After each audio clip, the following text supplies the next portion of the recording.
Okay, I'm driving. You navigate. And I don't really know how to read a map or do anything on those. Or open an app. Stupid. Or close an app. Sites. Or get an app to work. Or wait, what's the weather in...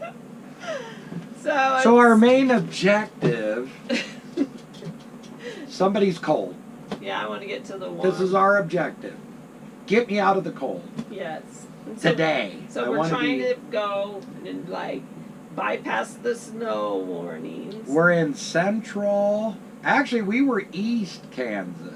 Like, I had to go a ways to get to the middle of Kansas. Right.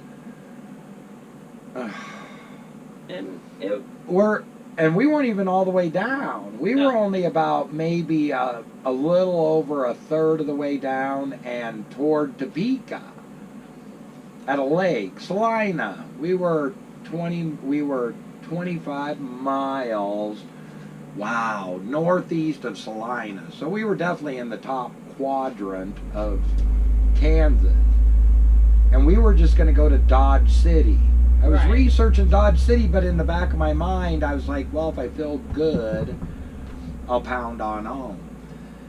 So we have to go through Colorado, without a doubt. We got to at least clip Colorado. Yeah, scary. So here's the story. She wants to be in warmth. She retires. We're having a blast. We're at a great spot, but it's getting cold. It's in Nebraska. We did everything we were supposed to do way too late. A month or two too late. But we did it. Pam was like, I'm retired. I'm getting the hell out of here.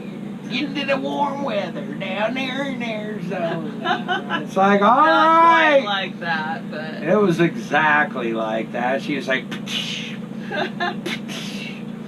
So it's like... Expedition, camper. It's in September, and winter's in Nebraska's in September. I've seen it. Snow. Yes, Monday was the day that shit was supposed to hit the fan. We were going to go through, past it. But it's so nice. So we grill hamburgers, listen to the Husker game. Huskers get beat with old Scott Frost, the savior of the Husker program. Oh, God. I'm so glad I'm away from that state. Jesus, the whole state pins its ears back about the Huskers who've sucked for 2 decades. I mean, the only time we were good, and this is the best part of that whole Husker thing, I'm going to get deep shit here. Oh, yeah. Maybe. By 5 subscribers. The guy they hate the worst, Callahan, Bill Callahan, oh God. He recruited Ndamukong Suh, who's the only thing we've had since we were national champ. I mean, he was a beast. But if it wasn't for plain bullshit, Ndamukong Suh became a man. I mean, he went from a teenage boy to a man, and lucky for Bo just happened to be dumb. Standing around getting this shit. Anyway, we gotta get out. Yes.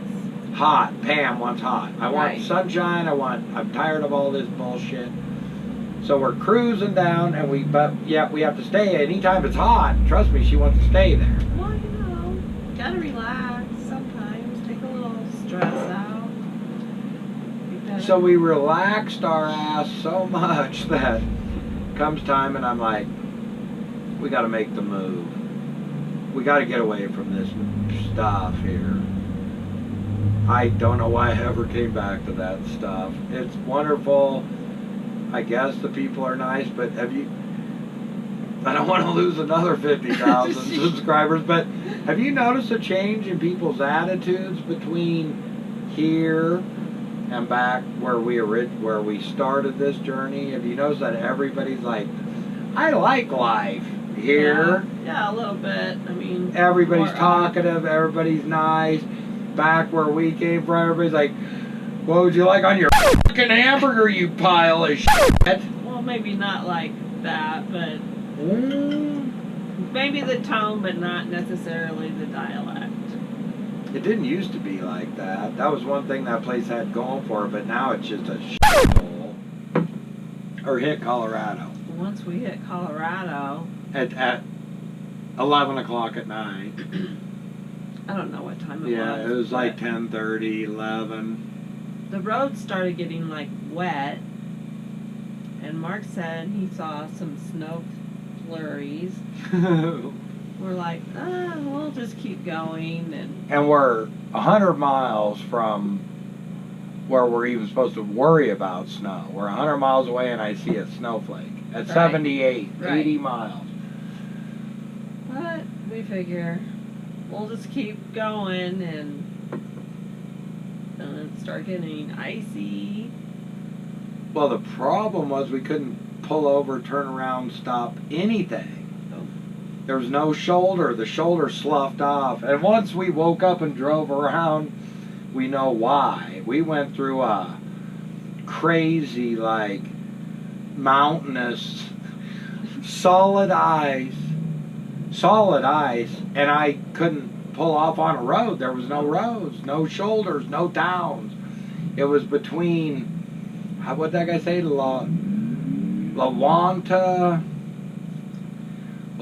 Colorado, and Trinidad, Colorado. Trust me, there's not a town. I don't even know what highway that was. Highway to hell. Frozen hell. Unbelievable. 5 mile an hour in areas. Jake braking with an Expedition. Yeah, it took us like 3 hours to go 78 miles. that far. It's like, wow. It was there. Well, I was brake checking because I wanted to know. I was like, we were going pretty good. I was keeping it like 45 just in case of black ice. Mm-hmm. See, I didn't even go into it like a dumbass. I was like, I'm seeing a lot of little flakes, and I'm seeing 26 degrees, and I'm seeing wet patches on the road. So, you know what? 45 with a 28-footer on an XLT's more than fast enough, and I'm going to do some brake checks just to make goddamn sure. And I kept increasing a little, and I was like, that was a water puddle. But then I got to one spot, and I did a brake check because I was going up that hill. I said, this is the perfect time for a good brake check because we're going up a steep hill. So I put on the brakes, and it's like anti-locks, and I feel some wiggling, like something's wiggling around. Yep.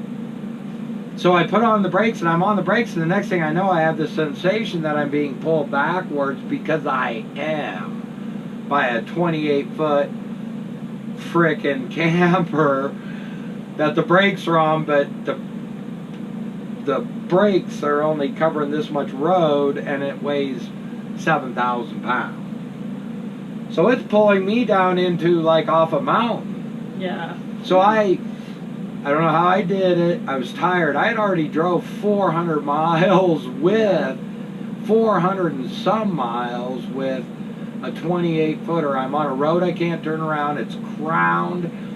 So I slam on the four-wheel drive, slam it down to first gear, hammer down, and it starts to move a little. So I crawl up to the crown of the middle of the road and get it centered on the crown because it's trying to pull. And we get going up the hill, and here comes headlights. And we know it's a semi because that's the only thing. It was only the second car we'd seen in an hour. We're in the middle of no goddamn where.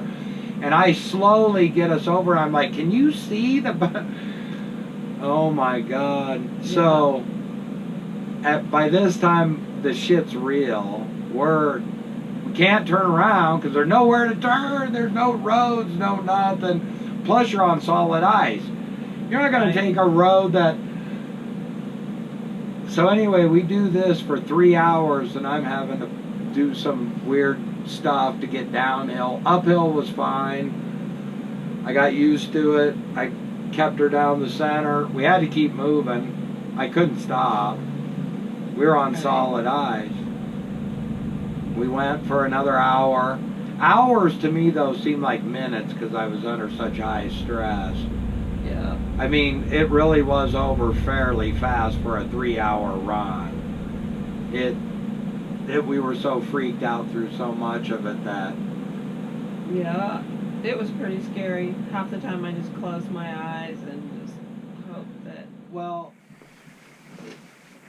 so once we finally make it to Trinidad, to the outskirts of town, after all of that unbelievable, Scary ride. you can't even, it's solid ice, Yeah. just 3 hours of like, wow, this is unbelievable. I tell her, okay, get me the Walmart in Trinidad. She looks it up, and it's like 7 miles away. Again, still. Yeah. And Up. And we're going up this big old overpass and super dark, and we don't know where we're going. And we're on an interstate Right. And so we're safe to Trinidad, and now we have 7 miles. All the way across town. It's like took us forever. 3 minutes or 3 in the morning. Yeah, we got finally to the Walmart, and it was 3:30 a.m. And we just pulled in. We didn't unhook. We didn't do anything. I just made sure I was parking uphill. And we got in the camper. Didn't put out our slides, nothing. And then I had a glass of wine just to calm my chugged. nerves. We kind of shared one, and we chugged a glass of we're wine like, we and went made to bed. it. Thank God. Well, we didn't even hook up the generator or anything, and we're ice. We just crawled under the blankets, body heated, and I think I got up in the morning and kicked the generator. I don't remember that part. Oh, we were charged. Yeah, I can't either. We were so stressed out. I'm guessing I think what we probably did, which if we probably turned the heater on like 50 degrees or 40 or something. I think I turned it to like 45, so that if it did get below that, it would keep our pipes and stuff. Oh, it was unbelievable. But we made it safe and sound thanks to Mark. I could never have driven that. I would have had a heart attack. And back to why we did it in the first place, it was weird, but when we went through the town, the weather forecast was good. Everything was still good, and we got like 6 miles up that road. And then it started turning to crap. And then it was like... It started out with rain. The weather was still fine, and then it started like, yeah. But by this time, I mean, I showed on that map, might be a road. It shows a road every 20 miles going to nowhere, but those roads you would not... They went down and like... it's pitch dark, to say it again. Pitch black. You can't see the road. You can't tell if there's black ice. You can't tell anything. If you get in that circumstance, just go slow. Try to stay in the middle until you can find a place. It's the weirdest road I've ever been on. There was no place. Right. Because we would have pulled off. There was one place, but... Army base. Well, that too, but also the state patrol or county sheriff, whatever he was pulled off onto a pull-out where you could pull over if you needed to, and was sitting there.